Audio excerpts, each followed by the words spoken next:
Copenhagen, and he's really impressed with what we're doing here at Dagerna. Really impressed with the waterfront building and everything, so we're glad you're here, and please tell us Sidecore's perspective of web strategy. Thank you. Mange tak. Jamen, jeg hedder Lars, og jeg er dansker. Jeg har mange svenske kollegaer på Sidecore. Desværre forstår de ikke rigtig, hvad jeg siger, når jeg snakker dansk, så I will speak English then. So I will talk about web personalization and what is the value of using web personalization on your website, and which different kinds of web personalization could you use on your website, as I will also show some examples of this. But if we start up, why use web personalization? Because today we use a lot of money on attracting visitors to our website, but when they come into our website, we are not really being that relevant, so we need to be relevant once we attract visitors to the website. Actually, the amount of money we use on attracting visitors to our website is huge. By 2014, we will spend almost $100 billion on attracting traffic to our website, and the large number of this number is paid search. So we use a lot of money attracting visitors to the website, but then when they come in, we are being rather static in the way we present the content. An example of this is when I was in England last week. I went in and I did a search for BMW 5 Series. That was a little bit of dreaming, because if I have to buy a BMW 5 Series in Denmark, I have to pay 180% extra in tax, so that would be rather stupid. But this is the result if I search for BMW 5 Series. As you can see in the top, there's an advert for coming in and seeing the BMW 5 Series on the BMW site. Also, if I search for other searches, including the 3 Series, the 1 Series, they use a lot of money on attracting visitors to the website. But one of these links, this one, I got my attraction because I would like to see the new 5 Series, and it should be the Touring model. So I click on it, and this is what I see. This is the nice BMW 5 Series new Touring model. It's really, really nice. I just spent some time here, and then I went back to the homepage. And this is what the homepage looked like. So it doesn't remember the purpose of me coming into the website. It doesn't remember that I actually searched for BMW 5 Series new Touring. It just showed me the M6 convertible. And that will be like 3 million Danish kroner, so forget about that. So that's very, very static. It shows the same result to every visitors coming in on the website. So basically, most websites in 2012 don't see what the visitors are doing on the website, don't listen to them, because just by searching on Google and coming in on the website, I have revealed a lot of the intent by coming to the website. I'm interested in the 5 Series, I'm interested in the new Touring model. That's my intent. And certainly, most websites don't try to engage, they don't try to speak back to the visitors and try to have a conversation with the visitor. They just show the same old static content as they show every visitors coming in to the website. So it's all about getting to know the customers on the website and realize it's all about them, not you. You need to be relevant. You need to show content that are relevant to their needs. You need to know them once they come into the website. Have they been on the website a couple of times? Then you should build on that story. What have they searched for in the previous visit? Which content do they find relevant? Try to emphasize that and try to continue that conversation and be relevant for every single visitor on the website. It's just like going into the local store. I live in a small city in Denmark, and this is actually Ebbe from that small store where I buy clothes. I buy shirts because he has a lot of good shirts. But he really likes his shoes, so the first couple of times that I visit Ebbe in his store, he tried to pitch me all these shoes, but I buy my shoes somewhere else. So after the first few visits, he realized I'm not into shoes, I'm into shirts. So every time I come back into his store, he actually showed me shirts. He talked about different shirts that might be good for me, and he knows me and he have a conversation with me. So that's really, really important. So it's important that you, as part of your web strategy, really focus on your customers on the website. Who are they? Why are they on your website? And how can you actually have a conversation with them?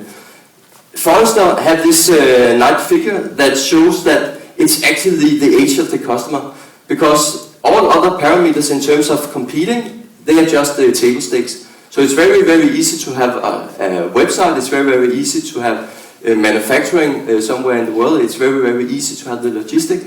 Now it's all about getting to know the customer and be customer obsessed. Those customers, organization that grabs this and live in the age of the customers, those are the ones that will actually get the orders because they know the customers and they are being relevant to the customers across the different touch points that their customers are using to find the website.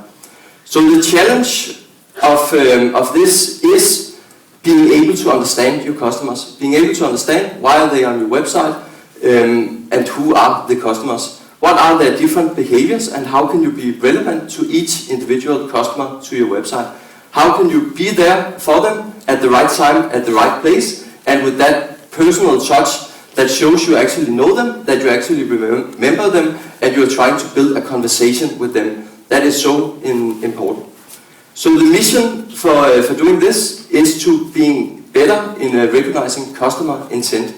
The better you can see this is a visitor who had this intent and then respond to that and stimulate the behavior towards your goal, the better the results you will get for your website. And of course, the way to do this is to use personalization. So personalization comes in many flavors. I have 3 flavors for you. I have the rule-based personalization. That is the very, very low-hanging fruit. That means it's so easy, it should be illegal not to use it. So just going home and think about being a visitor, try to visit your site and try to behave like a visitor. Are you being relevant or are you not being relevant? If you're not being relevant, consider using rule-based personalization. That is very, very easy and illegal not to use. Then we have the behavioral. Behavioral is a little bit more advanced because then you actually change message on your website according to how the visitor behaves on the website. Which content are they looking at? How do they behave? And you respond and show relevant content. The last one is the explicit one. That means this is where you get access to data. So that could be the visitor is giving away some data. I'm a male, I'm this old, etc. And then you build on that data and try to have the conversation. It could also be it's a customer who you already have a profile on in one of your systems, and you send out an email. That customer clicks a link in the email coming to the website, and by coming to the website you actually know a lot about this customer. You have access to the data, and then you use the data to personalize. So an example of how you can use the first one, the rule-based personalization, that's actually tapping into the visitor's digital fingerprint. That means that for every visitor that is coming on your website, they have a digital fingerprint. So just by coming to a website, you have access to all this information. You have access to where they're from, which city, which country are they from. That could be really nice if you are on different markets. Which device? Are they on a mobile device or on a laptop? What time is it? What day is it? Then you could use that to personalize that. What campaign have they arrived from? And what keyword have they used? All these parameters are something you can use for personalization, and it's very, very easy. For instance, keyword is one of the really low-hanging fruit and also a good way to grasp what are the visitor intent by coming to the website. So, if I go back to the example I showed previously, where I was sitting in London, it was Wednesday, it was after lunch, so I did the search, I come in on the website, it looks like this, then I went to the front page. But by actually having access to the digital fingerprint, we have access to all these nice information. So we can see where is this visitor located, what have he searched for, and then we can use that to respond to. So basically now I could take my search keyword and then I could respond to that saying, how about showing some pictures of the nice BMW 5 Series? That will be better than showing something that is irrelevant for me. If I click on test drive a BMW, rather than showing this nice cockpit of a BMW, I can actually show dealers near you because I know I'm located in London and I can highlight some of the dealers in London. And then I'm being relevant. I'm not just showing, please put in your country, your city, etc. I'm showing something that is relevant for the visitor. So basically, rule-based personalization, get access to the digital fingerprint, and then use some of the digital fingerprints for personalization. That is very easy. The behavioral personalization moves a step up. That means now you're listening to how the visitor behaves on your website. That is also called the digital body language, not to dance, but actually how do we navigate on the website. And then you can listen to that and react to that. Which product services is this visitor really looking into? Which phase of a buying cycle might this visitor be in? What is the intent? And which content might be relevant for this visitor? That is something you can respond to. Also, it could be the explicit personalization, where you get access to data and then you basically show content that is relevant for that visitor. Are you a male? Are you a female? How old are you? Show some relevant content. If you was a bank and I was logging into to the net bank, then you get access to a lot of information. What is my civil status? What is my risk profile, etc. So there's a lot of value in the data and to respond to the data. And is this actually working? One of our customers, EasyJet, small airline, the biggest in Europe, they have 360 million visits last year on their website. And they actually have a total revenue of 3.5 billion pounds generated from the website. So they have this website and then they applied personalization to it. So basically it was the same layout, it was the same design, they didn't change anything there, they just applied personalization. And they applied on 3 different spots, this spot, the price spots, and where I'm located. So the way they do it is, if I'm searching for a specific destination, then they change the top spot and show me some information about that destination. If I have bought the tickets and I'm coming back into the website post-purchase, then they show me, won't you like to rent a car on the destination where I have just booked the ticket? Won't you like to book a hotel on the place where I've just booked the ticket? They try to upsell me. And actually, during their January sale, their personalized website helped fill 2 planes every single minute throughout entire January month. That's a lot of planes. And actually, by having personalization, they experience double-digit growth in conversation by not having personalization. So that's a huge amount of conversation, a huge amount of revenue added due to personalization. So a lot of value in thinking about personalization as a part of your web strategy. Also, when we talk about personalization, we hear a lot, but isn't this too much? Isn't this surveillance? Actually, if you are being a stalker, it is too much. Don't try to get too personalized too quickly and to be to stalk people. Do it with information that is relevant, giving people also a way to go back out of the personalization. Like, we think you might be interested in this, but actually allowing the visitor also to change the preferences. We think you'd be interested in the 5 series. No. I live in Denmark. It's the 1 series. Then I change the preferences, and then you use the new preferences to personalize. So when you actually think and do this right, it's a win-win for both you as an organization, but also for your customers, because they get access to more relevant content by coming to your website, and you as an organization will have higher customer retention, and you will also have increased value of your digital channels.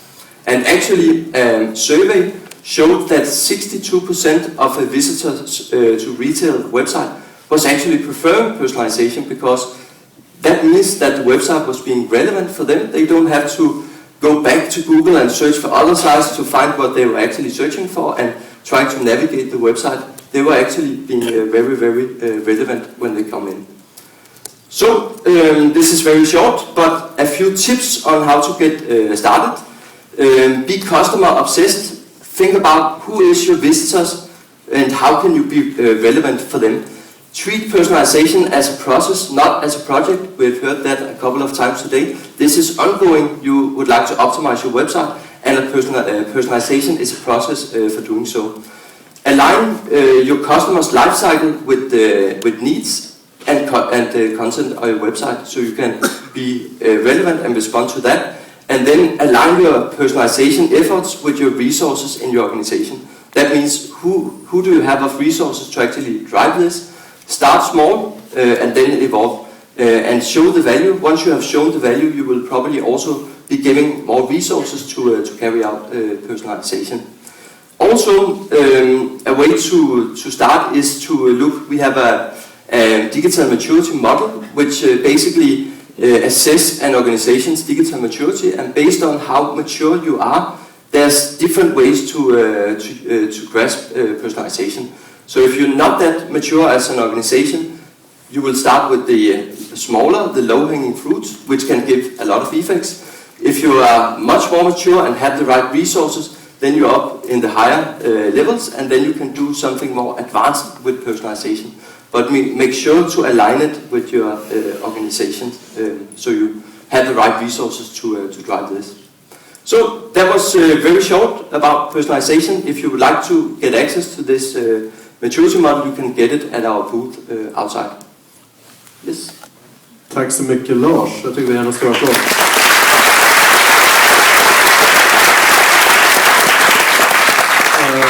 Så som jag nämnde här tidigare, så tanken var att vi skulle samla upp frågor då till alla 4 talarna nu i slutet för er som hade som att ställa. Men jag ser faktiskt varken Adams kalufs här eller jag vet inte, Anders där, han kommer tillbaka. Så jag ska börja här, och ni får tänka på om ni har frågor, för ni tänker tillbaka på de 4 föreläsare som har varit då och ställa frågor till dem i varsin tur. Men jag tänkte på det här med personalisering. Hur mycket, det ligger mycket mänskligt arbete inne i det ändå. Hur långt kan man gå om man tänker till exempel som AdWords och skapar den här typen av kontextuella förståelse som kanske skulle innebära mindre manuellt förarbete? Ja. Hvad siger du kring det? AdWords er helt klart en god mulighed. AdWords, der giver man en eller anden form for information. Come to our website to get this information, and then that is a campaign. So that is a part of the digital fingerprint. That means an AdWord is tracked as a campaign, and then you respond to that campaign and being relevant on the website.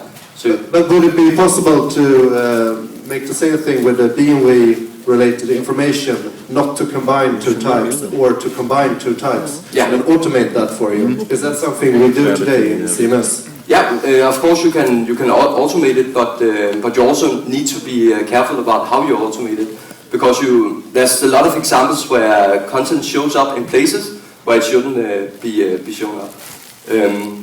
A lot of bad examples for that. So basically yesterday I was looking at a newspaper which was telling about some young guys who have killed an older man, and then at the top there was a commercial for a new movie which saying it's all about the family, and then showing a man with a gun. That's kind of bad. So you want to avoid being in places like that. Absolutely. Here's a present as a thank from us at Dagarna. And yeah, thank you again, Lars.